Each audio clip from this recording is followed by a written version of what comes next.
সুপ্রিয় দর্শক, আসসালামু আলাইকুম ওয়া রাহমাতুল্লাহ।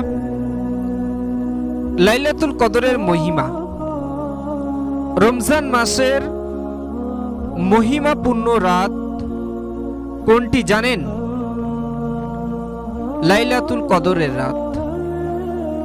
আল্লাহ রাব্বুল আলামিন বলছে, ইন্না নিশ্চয় আনজালনা, আমি অবতীর্ণ করেছি ফি মধ্য লাইলাতিল রাত কদরি, কদরের রাত।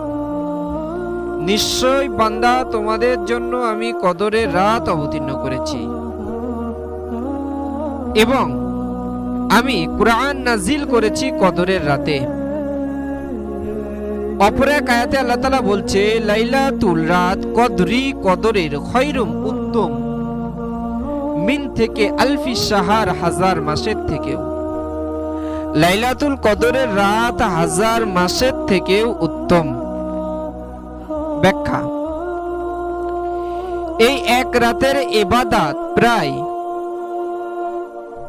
৮৩ বছরের ইবাদতের চেয়েও বেশি। আল্লাহ রাব্বুল আলামিন অপর এক ছোট্ট আয়াতে বলছে,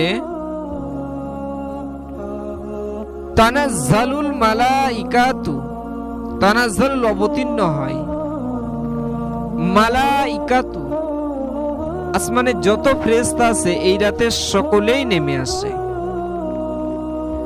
এই রাতে ফেরেশতা জিবরিল আমিন নেমে আসে। শেষ 10 দিনের বেশি বেশি দোয়া ইবাদত আল্লাহর কাছে গ্রহণযোগ্য। বিজয় রাতে সবে কদরের রাত তালাশ করতে হবে। বন্ধুরা, ভিডিওটি ছিল এই পর্যন্ত। ভিডিওটি ভালো লাগলে চ্যানেলটি সাবস্ক্রাইব করে দেবেন এবং বন্ধুদের মাঝে শেয়ার করে দেবেন। আমিন। আসসালামু আলাইকুম।